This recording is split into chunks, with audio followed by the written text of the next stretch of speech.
এনসিপিও কি রাজনৈতিক দল হওয়ার পর একই ধরনের বৈশিষ্ট্য ফিরল কিনা, এই কারণে বলছি যে এনসিপির অনেকের বিরুদ্ধেই চাঁদাবাজির অভিযোগ এসেছে, দখলবাজির অভিযোগ এসেছে, আপনারা অনেককে বহিষ্কারও করেছেন। বহিষ্কার তো যে কোনো দলেই করতে পারে, কিন্তু এনসিপিও রাজনৈতিক দল হয়ে ওঠার পর অন্য রাজনৈতিক দলের মতো একই দায় নিতে হচ্ছে কিনা?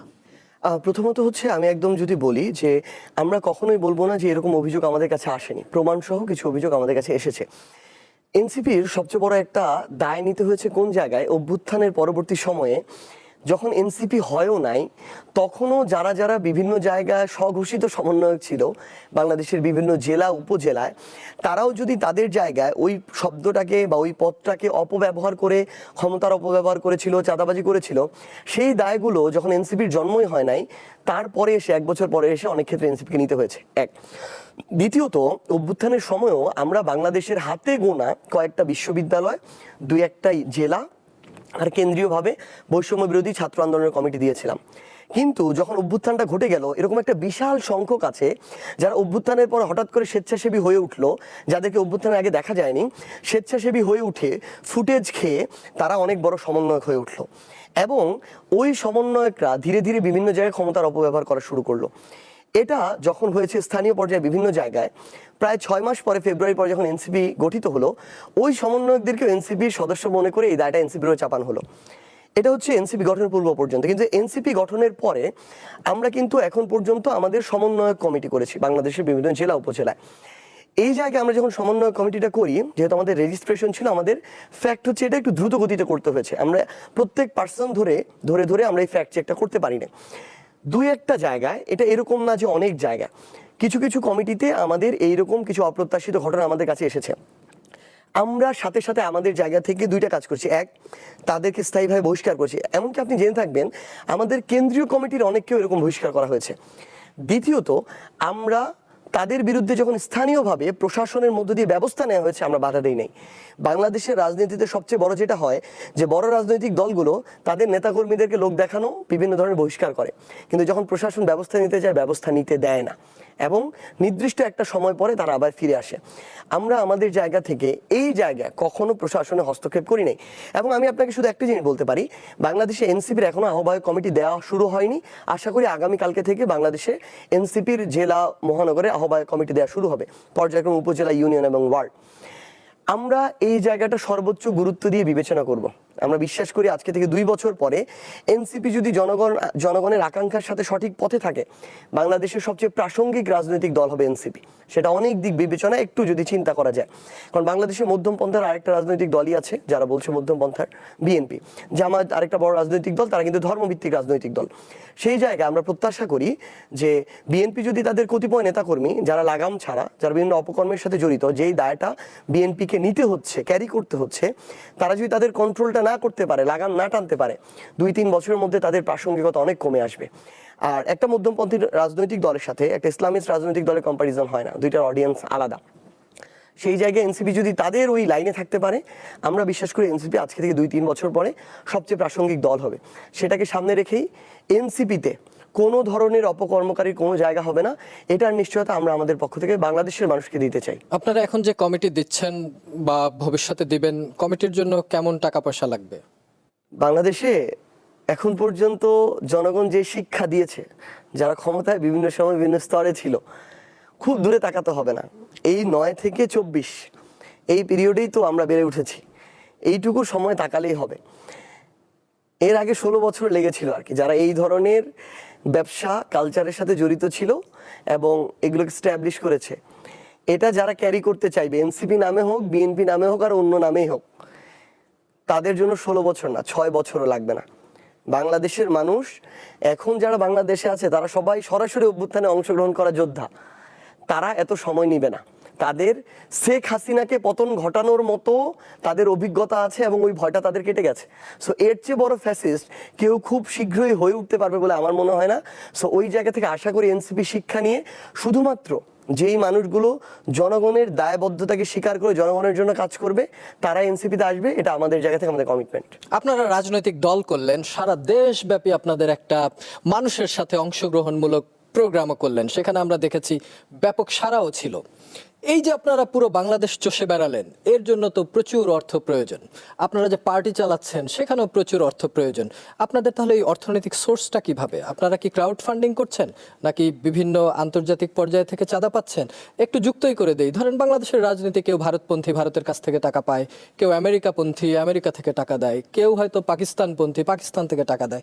এনসিপি কোন পন্থী? কোথা থেকে আসে তাদের টাকা? আমি এক্স্যাক্টলি এই প্রশ্নটা আপনাকে করতে চাচ্ছিলাম। আপনার আসলে কি মনে হয় আপনার জায়গা থেকে এনসিপি এখন পর্যন্ত কোন পন্থীর দিকে যাচ্ছে?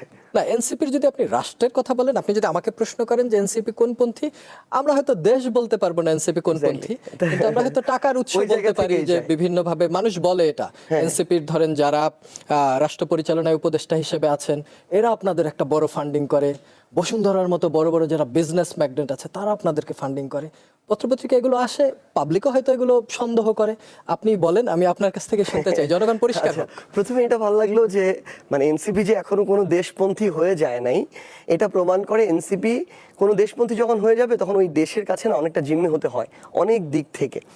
তো এনসিপি যেহেতু কোনো আধিপত্যবাদে বিশ্বাস করে না, বাংলাদেশ পন্থাকে সামনে রেখে এনসিপি কোনো দেশপন্থী হতে যাবে না আগামীতে। এবার যদি আসি, এটা কষ্টের সাথেই বলতে হচ্ছে, আমরা জুলাই পদযাত্রা করেছি, বাংলাদেশের 64 জেলার মধ্যে 59টা জেলা আমরা যেতে পেরেছি। বাকি জেলাগুলোতে আমরা নির্দিষ্ট কিছু হচ্ছে ওই সময়ে একটু সমস্যা চলছিল, বন্যা রিলেটেড সমস্যা ছিল, এরকম জায়গার কারণে আমরা ওই সময় যাইতে পারি নাই। তো এই জুলাই পদযাত্রায় আমরা যখন জেলাগুলোতে গিয়েছি, অনেক জেলার কেন্দ্রীয় নেতৃবৃন্দ, জেলার সমন্বয়কারী এখন আমাদেরকে এসে বলে, ভাই আমাদের এখনো ধার করে আমরা আমাদের যে বিভিন্ন খরচগুলো শোধ করেছিলাম, এটা যদি কোনোভাবে আপনারা দিতে পারতেন। সো জুলাই পদযাত্রায় জেলা ভিত্তিক যে খরচ হয়েছে, এনসিপির কেন্দ্রীয় জায়গা থেকে 20% খরচে প্রোভাইড করতে পারেনি। এনসিপির ওই জেলার যারা কেন্দ্রীয় নেতৃবৃন্দ ছিলেন কিংবা স্থানীয় সংগঠক ছিলেন, তারা তাদের জায়গা থেকে খরচটা পরিচালনা করেছে। অনেক জেলা আছে কিছুই দিতে পারা যায়নি। সো জুলাই পদযাত্রার খরচটা আমাদের স্থানীয় নেতৃবৃন্দের উপর দিয়ে গিয়েছেন, এবং এটা আসলে তাদের কিছুটা কষ্ট হয়েছে, কারণ আমরা নতুন একটা রাজনৈতিক দল মাত্র। এক, দ্বিতীয়ত আমি আপনাকে শুধু একটা কথা বলি, একটা রাজনৈতিক দলের, বাংলাদেশের প্রথম সারির দুইটার মধ্যে একটা রাজনৈতিক দল হওয়ার জন্য যেইটুকু মানি ফ্লো থাকা দরকার, ওই ন্যূনতম মানি ফ্লোটুকু যদি এনসিপির থাকতো, এনসিপি আজকে এখন বাংলাদেশের প্রথম দুইটা রাজনৈতিক দলের মধ্যে একটা থাকতো। আমি মনে করি এনসিপি এই মুহূর্তে বাংলাদেশের প্রথম তিনটা রাজনৈতিক দলের মধ্যে একটা, এবং এনসিপির সাংগঠনিক সহ অন্যান্য গ্রোথ অন্তত 5 গুণ বেশি হতো। এনসিপি তাদের জায়গা থেকে, আপনি যে বিভিন্ন গ্রুপের নাম বললেন, বসুন্ধরা গ্রুপ বা এরকম বিভিন্ন ব্যবসায়িক প্রতিষ্ঠান, এনসিপি যদি তাদের দ্বারা ফান্ডেড হতো, তাহলে এনসিপি তাদের বিরুদ্ধে কথা বলার ওই স্পর্ধাটা দেখাতে পারতো না। এই কথা আওয়ামী লীগের সময় আওয়ামী লীগ বলতে পারে নাই, এখন অন্য কোনো রাজনৈতিক দল বলতে পারে নাই। শুধুমাত্র এনসিপির নেতৃত্বই এই কথা বুক চিতিয়ে বলেছে যে আমরা যাকে যেইভাবে মনে করেছি বাংলাদেশের জন্য প্রতিবন্ধকতা, বাংলাদেশের জনগণের জন্য শোষক, আমরা তাদের বিরুদ্ধে কথা বলেছি।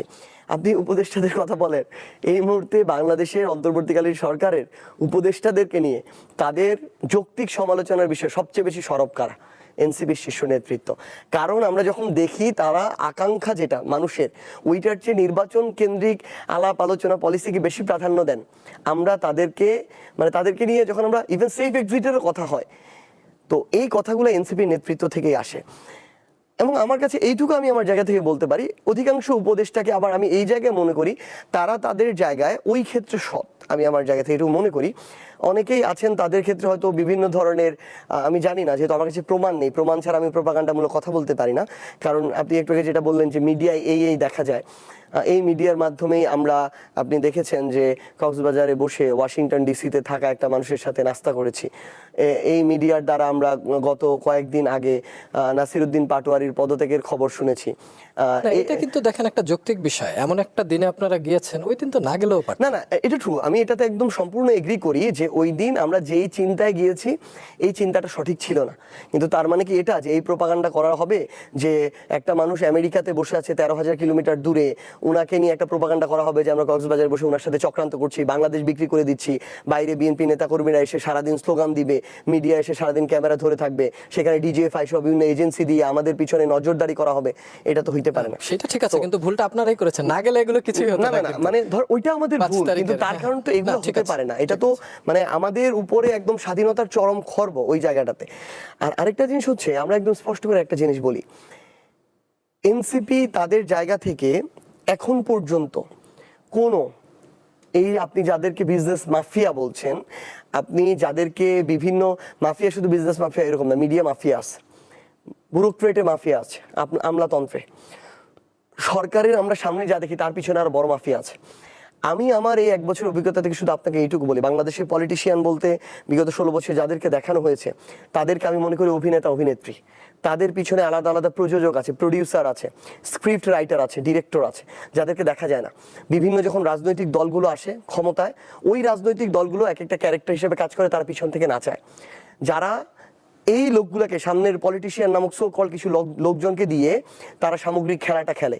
এই পলিটিশিয়ানরা কেউ এসে 20% ভাগ নেয়, কেউ 30% নেয়, কেউ 50% নেয়, কিন্তু ওদের ভাগটা ঠিক থাকে।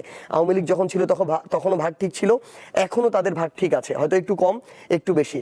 এনসিপি আমরা আমাদের জায়গা থেকে ওই জায়গায় ফাইট করছি বলে এনসিপির এখন ওই মানি ফ্লোটা নাই। যদি এনসিপির ওইটা থাকতো, এনসিপি আজকে অনেক সামনের দিকে থাকতো। কিন্তু আমরা আমাদের জায়গা থেকে মনে করি আমাদের ওই কালো টাকার মানি ফ্লোর দরকার নাই। আমরা জনগণের 10, 20, 50, 100, 1000 টাকা দিয়েই আগামীর রাজনীতিতে সামনের দিকে এগিয়ে যেতে চাই। রাজনীতি বা ঘটনার পেছনে কেউ না কেউ কড়িকাঠি নাড়ে। জুলাই আন্দোলনের পর বা বিপ্লবের পর যখন আমাদের যে সরকার গঠন হলো, ইউনূস সাহেব দেশের মাটিতে না বাহিরের একটা প্রোগ্রামে গিয়ে তিনি একজন মাস্টার মাইন্ডকে পরিচয় করিয়ে দিলেন। আমরা যেটাকে মাফিয়া শব্দ ব্যবহার করছি, এইখানেই ধরেন সেটা মাস্টার মাইন্ড। জুলাইয়ে কি আদৌ কোনো মাস্টার মাইন্ড ছিল কিনা, এটা একটা প্রশ্ন। শিবির বলেছে তারা মাস্টার মাইন্ড। কিছুদিন আগে ভিপি নূর সাহেব আমাদের এই প্রোগ্রামে, শিবির বলেছে বলতে অনলাইনে প্রচুর লেখা হয় বা শিবিরের অনেক কর্মী নিজেদেরকে দাবি করে, কিন্তু শিবিরের নেতৃস্থানীয় পর্যায়ে কেউ অবশ্যই এখানে বলে, সাদিক কায়েম এসেছিল, সে বলেছে জুলাই আন্দোলনের যারা শহীদ হয়েছে, আহত হয়েছে, তারা মাস্টার মাইন্ড। ভিপি নূর সাহেব এসেছিলেন, তিনি বলছেন তা আমিও আমাকে মাস্টারমাইন্ড হিসেবে দাবি করতে পারি। আপনারা কি আসলেই মাহফুজ সাহেবকে মাস্টারমাইন্ড মেনে নিয়ে রাজনীতি করেছিলেন কিনা বা আন্দোলন করেছিলেন কিনা, এইটা একটা প্রশ্ন। আর একটা হচ্ছে এখনো আপনারা এনসিপিতে বসে তাকে মাস্টারমাইন্ড মানেন কিনা, এইটা একটা প্রশ্ন। নাকি নাহিদ সাহেব বের হয়ে আসার পর এখন এনসিপির মাস্টারমাইন্ড নাহিদ সাহেব? শিবিরের সাথেই বা আপনাদের আন্দোলনকালীন সম্পর্কটা কেমন ছিল? দর্শকের আগ্রহ আছে, তাই এই প্রশ্নগুলো করা। প্রথমত আমার কাছে মনে হয় না যে আমাদের বর্তমান উপদেষ্টা মাহফুজ আলম তার জায়গা থেকে নিজেই কখনো নিজেকে মাস্টারমাইন্ড দাবি করেছিলেন। ডক্টর ইউনূস পরিচয় করিয়ে দেওয়ার সময় হয়তো তার জায়গা থেকে তাকে পরিচয় করিয়ে দেওয়ার জন্য বা কোনো একটা বিশেষণের জায়গা থেকে এই শব্দটা হয়তো খুব সিম্পল জায়গা থেকে উচ্চারণ করেছিলেন। মানে ইউনূস সাহেব বললে কিন্তু আর দাবি করার প্রয়োজন পড়ে না। না, মানে প্রথম কথা হচ্ছে তিনি বাংলাদেশের একজনকে রিপ্রেজেন্ট করার সময় হয়তো তার জায়গা থেকে এই কথাটি বলেছিলেন। এটা মাহফুজ আলমও কখনো তার জায়গা থেকে দাবি করেন নাই, এক। দ্বিতীয়ত আমরাও আমাদের জায়গা থেকে যারা অভ্যুত্থানে সংশ্লিষ্ট ছিলাম আমরাও কখনো দাবি করি নাই। তৃতীয়ত আপনি বললেন আমাদের অভ্যুত্থানের এক দফার ঘোষক, আমাদের এনসিপির আহ্বায়ক এবং যিনি ওই কেন্দ্রীয় যে সমন্বয়ক লিস্ট ছিল তার প্রথম সমন্বয়কারী যিনি ছিলেন নাহিদ ইসলাম, তিনিও তার জায়গা থেকে কথা কখনো বলেন নাই। সো আমার ব্যক্তিগত জায়গা থেকে যদি অপিনিয়নটা বলেন, আমার কাছে মনে হয়েছে যে এই জায়গায় একটা যৌক্তিক কোটা সংস্কার আন্দোলন থেকে একটা অভ্যুত্থানের দিকে গিয়েছে।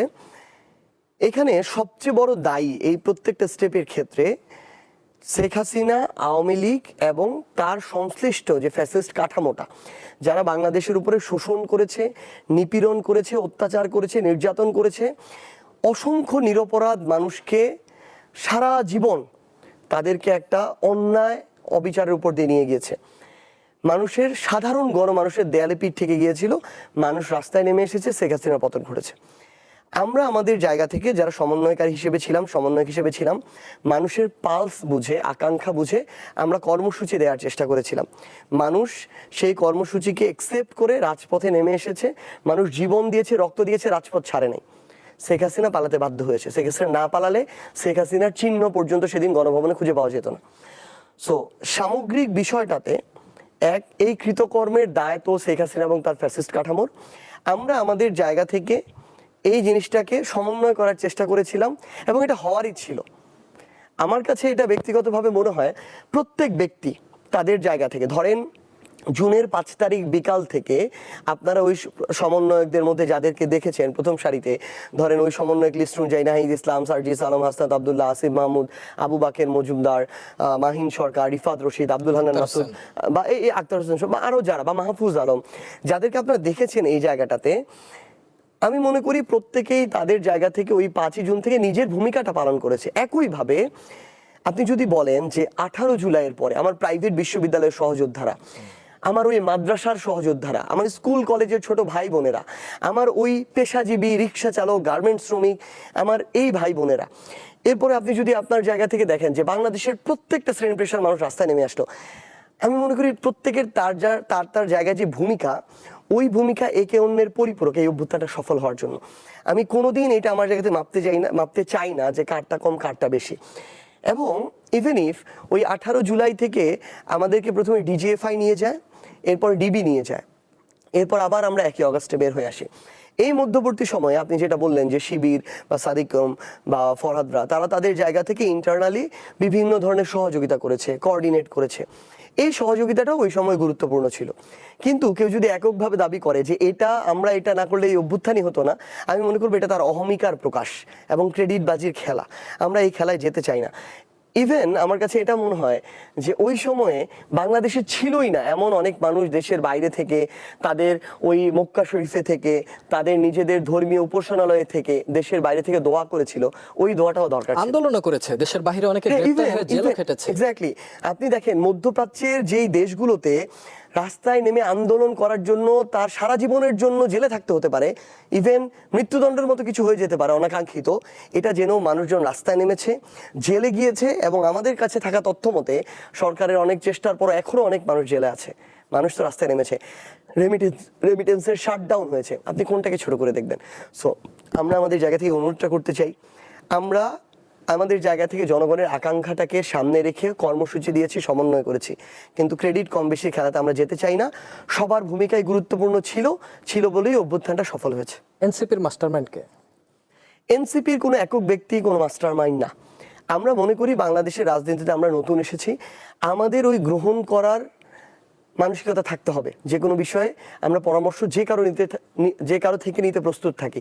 ইভেন আপনি মিডিয়াতে আছেন, বাংলাদেশের মিডিয়া জগৎ সম্পর্কে যে কোনো পরামর্শ দিতে চান, আমার দলের আহ্বায়কও তার জায়গা থেকে এই পরামর্শ নিতে সবসময় প্রস্তুত। আমরা যে কোনো বিষয়ে পলিসি মেকিং এর ক্ষেত্রে আগে আমরা নিজেরা কথা বলি, পলিসির আমাদের বিভিন্ন ফোরাম আছে, সেখানে কথা হয়, এরপরে প্রয়োজন হলে আমরা এক্সপার্টদের সাথে কথা বলি, তারপরে সিদ্ধান্ত গ্রহণ করি। আপনারা কোনো কিছু বললে অন্যের চাইতে অনেক বেশি রিয়াকশন হয় সোশ্যাল মিডিয়াতে, এটা জানেন কিনা বা বোঝেন কিনা? কিছুদিন আগে আপনি আপনার এক বক্তব্যে বোধহয় বারবার বিদ্যুৎ চলে যাওয়ায় কলিজা ছিঁড়ে ফেলার জন্য বলেছিলেন, এটা রিয়াকশন খুবই মারাত্মক হয়েছিল। রাজনীতিতে ল্যাঙ্গুয়েজগত পরিবর্তন আসা উচিত কিনা? কলিজাটা না ছিঁড়ে তার ছিঁড়ে ফেলা উচিত কিনা, বা অন্য কিছু, নাকি না ছেড়াই উচিত না কোনো কিছু? কি মনে করছেন? প্রথমত আমি আমার জায়গা থেকে একদম স্বীকার করি যে আমার যতই ক্ষোভ জমুক না কেন, আমার ওই কথাটা বলা উচিত হয়নি। এই অভ্যুত্থান পরবর্তী তরুণ প্রজন্মের এই মানসিকতা আপনি পাবেন, ভুল স্বীকার করে এবং পরবর্তীতে যেন একই ভুল না হয় সেটার জন্য কমিটেড থাকে। আমি অবশ্যই পরবর্তীতে চেষ্টা করব যে এরকম অনাকাঙ্ক্ষিত কোনো শব্দ বা বাক্য যেন কখনোই আমার মুখ দিয়ে না আসে। আমার দায়িত্ব নিতে হবে আমার প্রত্যেকটা শব্দের এবং বাক্যের। কিন্তু আমি এই জিনিসটাও দেখেছি আমার জায়গা থেকে যে অভ্যুত্থান পরবর্তী সময়েও যারা এই অভ্যুত্থানের সাথে সম্পর্কিত ছিল, তাদের কোনো ভুল থাকুক আর না থাকুক, জোর করে তাদেরকে বিভিন্নভাবে ডিমোরালাইজড করা, তাদেরকে আক্রমণ করা, তাদের যে কোনো শব্দ বাক্যকে ভিন্ন দিকে নিয়ে যাওয়া, এই কাজটা মিডিয়ার কিছু কর্মী এবং বিভিন্ন স্টেকের লোকজন করেছে। কয়েকদিন আগে আমি আমার একটা সাংগঠনিক সভায় বলেছি যে এনসিপির কোনো আহ্বায়ক কমিটিতে অভ্যুত্থান বিরোধী অবস্থান ছিল এবং অভ্যুত্থান চলাকালীন সময়ে আওয়ামী লীগের যে কোনো অঙ্গ সংগঠনের দায়িত্বপ্রাপ্ত ছিল, এমন কেউ আসতে পারবে না। কথাটাকে চেঞ্জ করে এভাবে বলা হয়েছে, অভ্যুত্থানের পূর্বে আওয়ামী লীগের সংশ্লিষ্টতা ছিল বা তার অঙ্গ সংগঠনের সংশ্লিষ্টতা ছিল, এমন কেউ এনসিপিতে কাজ করতে পারবে না। চেঞ্জ করা হয়েছে। আমার এনসিপির যারা নেতৃত্ব দিবে তারাই আমার একটা জেলার আহ্বায়ক কমিটিতে থাকবে। একটা জেলায় কয়েক লক্ষ মানুষ থাকে, মাত্র 51 জন আমার আহ্বায়ক কমিটিতে থাকবে। সেইখানে তো অভ্যুত্থান বিরোধী কাউকে আমি রাখবো না। আওয়ামী লীগের রানিং পোস্টেড যারা ছিল অভ্যুত্থান চলাকালীন সময়, তাকে তো আমি রাখবো না। সো এই কথাটাকে আহ্বায়ক কমিটিটা বাদ দিয়ে খুব জেনারেলাইজ করা হয়েছে এমনভাবে, যেটা দিয়ে আবার আমার একটা জিনিসকে টেনে আনা যায় যে যেহেতু আমার অভ্যুত্থানের বেশ একাধিক বছর আগে আমরা ঢাকা বিশ্ববিদ্যালয়ে বাধ্যতামূলক ছাত্রলীগের প্রোগ্রাম গেস্টরুম করতে হয়েছে, এটাকে টেনে এনে কিভাবে মকারি করা যায়। তো এই সুযোগটা প্রথমে মিডিয়া করে দিয়েছে তাদের হেডলাইনের মাধ্যমে, এবং এখন যারা তথাকথিত রাজনৈতিক প্রতিপক্ষ আছে তারা তাদের জায়গা থেকে এই সুযোগটা লুফে নেয়। তো আমরা মনে করি যে অবশ্যই বাংলাদেশের মানুষের কাছে গুরুত্বপূর্ণ বলেই অভ্যুত্থানের যারা সামনের সারিতে ছিল তাদেরকে নিয়ে কথা হয়, এবং তাদের প্রতি আকাঙ্ক্ষা বা প্রত্যাশা আছে বলেই তাদেরকে নিয়ে আলোচনা সমালোচনা হয়। আরেকটা জিনিস নিশ্চয়ই আপনারাও সেই সুযোগ দিবেন না। আপনারা যদি নিজেরা হাতাহাতি করেন তাহলে তো পত্রিকা লেখার চেষ্টাই করবে, এটাই স্বাভাবিক। কিছুদিন আগেও দেখলাম যে আপনাদের দুই পক্ষ ছোট একটা হাতাহাতি হয়েছে। সেই প্রশ্নে আর যেতে চাই না, এবার যেতে চাই এনসিপি দল হলো, প্রতীক নাই, আপনারা শাপলা নিয়েই পড়ে আছেন। শাপলা না পেলে কি করবেন? আবার বলেছেন যে শাপলাই হবে। আপনাদের মুখ্য সমন্বয়ক নাসিরউদ্দিন পাটোয়ারি তিনি ঠান্ডাভাবে কথা বলতে পারেন না, এরকম উনি কথা বললেই কেন যেন মনে হয় যে একটু একটু বেড়ে যায়, একটু উগ্র হয়ে যায় কিনা। এই নিশ্চয়ই আপনাদের অবজারভেশন আছে। তো শাপলা ছাড়া নির্বাচনে যাবে না এনসিপি, নির্বাচনে না গেলে এনসিপি কোথায় যাবে? শাপলা এনসিপি পাবে না কেন? আমরা শাপলায় পড়ে আছি, আপনি মাত্র বললেন, পড়ে থাকবো না কেন?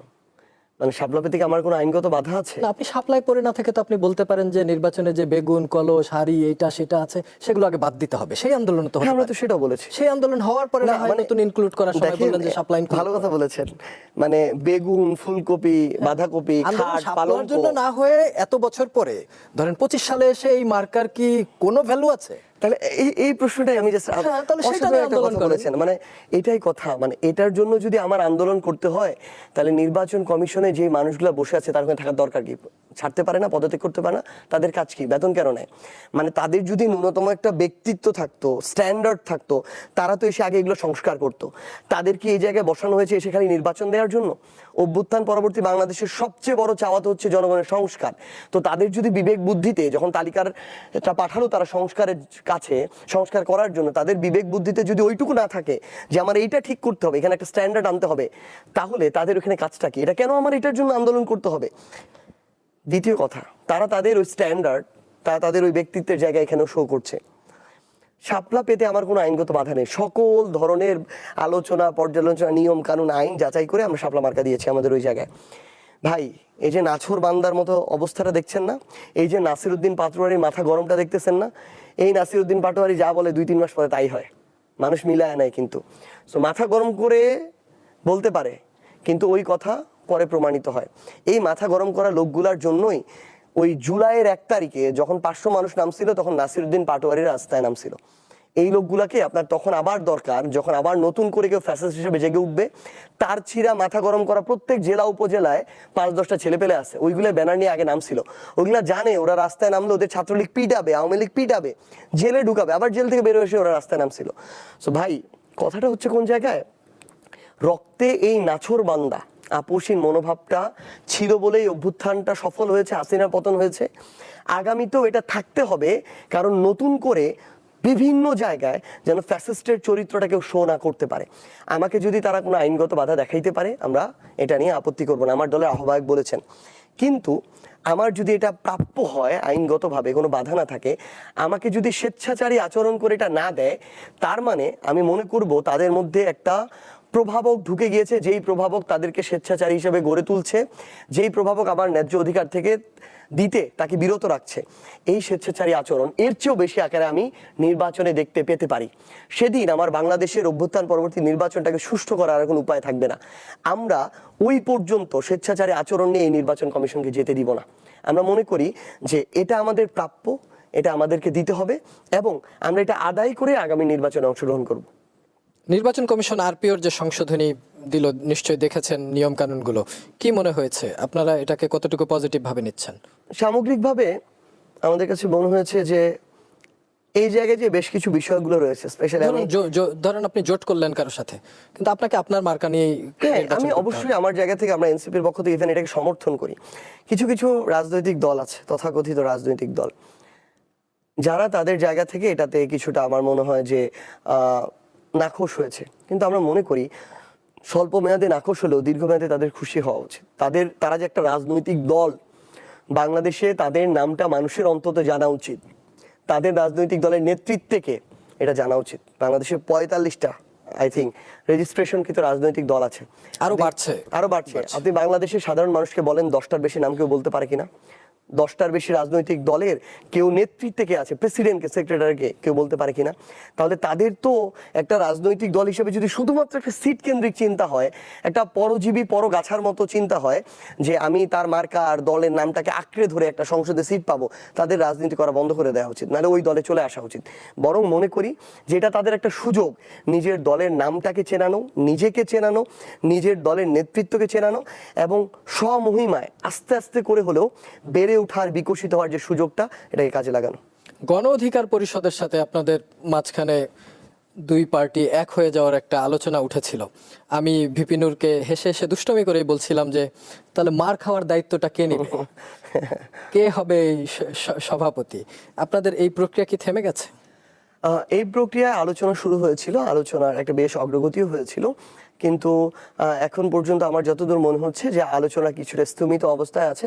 তো আমার মনে হয় যে বাংলাদেশের স্বার্থে এটা যে একদম একীভূত হতে হবে এমনও না, হয়তো সময়ের পরিক্রমায় একীভূত হতে পারে, হয়তো জোটও হতে পারে, হয়তো আলাদা করেও পথ চলতে পারে।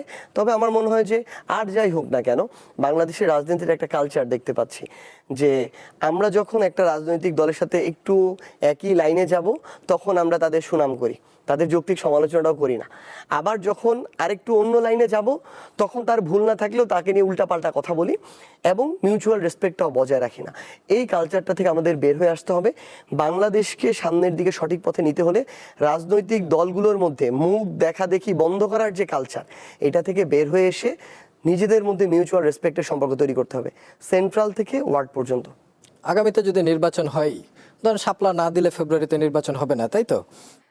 শাপলা দিতে হবে, শাপলা নিয়ে এনসিপি নির্বাচন করবে। আচ্ছা, শাপলা নিয়ে এনসিপি নির্বাচন করলে, যদি নির্বাচন করেই, এনসিপি তো নিশ্চয়ই কারোর সাথে জোট করবে এরকম চিন্তা ভাবনা আছে। এনসিপি কে সবচেয়ে বেশি ভালো কোন দল বাসে? প্রথমত হচ্ছে এনসিপি যে কোনো না কোনো দলের সাথে অ্যালায়েন্স করবে, এটা এখন পর্যন্ত আমরা আমাদের জায়গা থেকে এই নিশ্চয়তা দিচ্ছি না। কারণটা হচ্ছে আমরা বিভিন্ন রাজনৈতিক দলের সাথে এই বিষয়ে কথা বলছি। শুধুমাত্র কয়েকটা আসনের জন্য এনসিপি তাদের জায়গা থেকে কারোর সাথে জোট করে ফেলবে না, অ্যালায়েন্সে যাবে না। এনসিপি আগে দেখবে যে রাজনৈতিক দলের সাথে আমরা অ্যালায়েন্সের গল্প করছি, ওই রাজনৈতিক দলগুলো আগামীতে জুলাই সনদে যে সংস্কারগুলোর কমিটমেন্ট রয়েছে, আমাদের বিচারের যে কমিটমেন্ট রয়েছে গণহত্যাকারীদের, বাংলাদেশে আধিপত্যবাদ বিরোধী যে অবস্থান রয়েছে জনগণের, বাংলাদেশে ভারতীয় আধিপত্যবাদের এগেনস্টে যে সেন্টিমেন্ট রয়েছে, বাংলাদেশে আওয়ামী লীগ বিরোধী যে অবস্থান রয়েছে, এইগুলোতে কারা একমত, এগুলোকে ধারণ করে কথা এবং কাজে আগামীতে কারা কমিটেড থাকবে। যদি এরকম যে কোনো রাজনৈতিক দল থাকে, তাদের সাথে আমাদের অ্যালায়েন্স হতে পারে, কোনো সমস্যা নেই। এই জায়গায় এই সম্পর্কটা পলিটিক্যাল সম্পর্ক। আমরা মনে করি প্রত্যেক রাজনৈতিক দলের আলাদা এজেন্ডা আছে, লক্ষ্য আছে, উদ্দেশ্য আছে, সেটাকে সামনে রেখে আমরা আমাদের জায়গা থেকে কাজ করব। যাদের সাথে এই জায়গায় কমিটমেন্টের মিল থাকবে, তাদের সাথে সম্পর্কটা তত ভালো থাকবে। যাদের সাথে থাকবে না, হয়তো প্যারালালি দূরত্বটা একটু বেশি থাকবে। কিন্তু আমরা মনে করি যে এই জায়গায় ভালোবাসা আর ঘৃণা না এসে বরং বাংলাদেশের স্বার্থ, জনগণের স্বার্থটা সামনে আসা উচিত। ওইটাকে সামনে রেখে যারা আমাদের সাথে থাকবে, তাদের সাথে আমাদের সম্পর্কটা তত সুন্দর হবে। তার মানে আপনারা যে কারোর সাথে জোট করতে পারেন, এখন পর্যন্ত সুনির্দিষ্ট কেউ নাই। জাতীয় পার্টির বিষয়ে আপনার কি অবস্থান? জাতীয় পার্টি কি নির্বাচন করতে পারবে, নাকি আপনারাও বাধা দেবেন? আওয়ামী লীগ যা, জাতীয় পার্টিও তা।